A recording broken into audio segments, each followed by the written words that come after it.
The Russia-Ukraine conflict has deep historical roots, and tensions escalated significantly in 2014. In that year, Ukraine experienced a political crisis, leading to the ousting of the pro-Russian President Viktor Yanukovych. The removal of Yanukovych was met with protests from pro-Russian elements in Ukraine, particularly in the eastern regions of Donetsk and Luhansk, where a separatist movement emerged. In March 2014, Russia annexed Crimea, a region of Ukraine with a majority ethnic Russian population.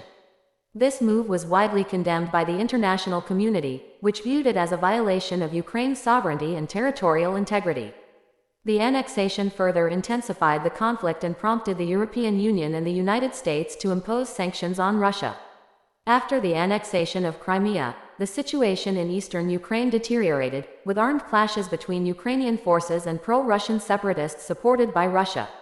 The conflict resulted in thousands of deaths and significant humanitarian and economic challenges for Ukraine. Throughout the years following the annexation, there were ongoing efforts to find a peaceful resolution to the conflict, but tensions remained high. In 2021, there were reports of an increased Russian military buildup near the border with Ukraine, raising concerns about a potential large-scale military action. In 2022, those fears became a reality when Russia launched a full-scale invasion of Ukraine. The invasion included ground offensives and airstrikes on multiple Ukrainian cities, leading to significant casualties and widespread destruction. Many countries condemned the invasion and called for Russia to end its military aggression. Since Elon Musk paid $44 billion (£33.6 billion) to acquire Twitter in October of last year, Twitter has seen a nearly 50% decline in advertising revenue, according to the company's owner.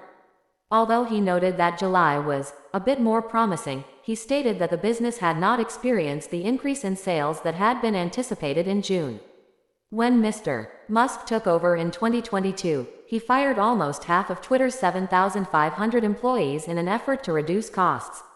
According to some estimates, Threads, a rival program, has 150 million users right now. He wrote on Twitter that, "Need to reach positive cash flow before we have the luxury of anything else." According to Lucy Coutts, investment director at JM Fin, Mr. Musk will be able to turn Twitter around, but it is just going to take longer.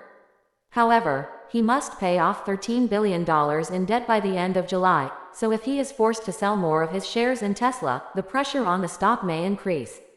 Tesla, a manufacturer of electric vehicles, will release its most recent quarterly financial data on Wednesday. Mr. Musk serves as both the CEO and largest shareholder of Tesla. Mr. Musk claimed that Twitter was on schedule to report $3 billion (£2.29 billion) in revenue in 2023, down from $5.1 billion in 2021, after firing thousands of staff and reducing cloud service costs. The latest indication that aggressive cost-cutting measures have not been sufficient to encourage sponsors who left after the company's content control guidelines changed as this development. In spite of that, Mr. Musk claimed in an interview with the BBC in April that most people had visited the site again.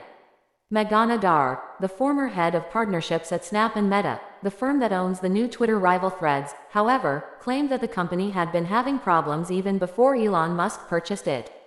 Elon and Twitter are currently in an incredibly difficult position. She spoke to the Today program of the BBC. To be fair to Elon, though, we have observed a reduction in Twitter revenue as well as a gain in revenue since before Elon.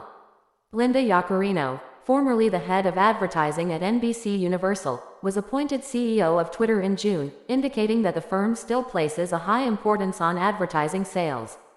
According to Ms. Yaccarino, Twitter intends to concentrate on video, creative, and business collaborations. It is rumored to be in preliminary discussions with public figures in politics and entertainment, payment providers, and news and media companies.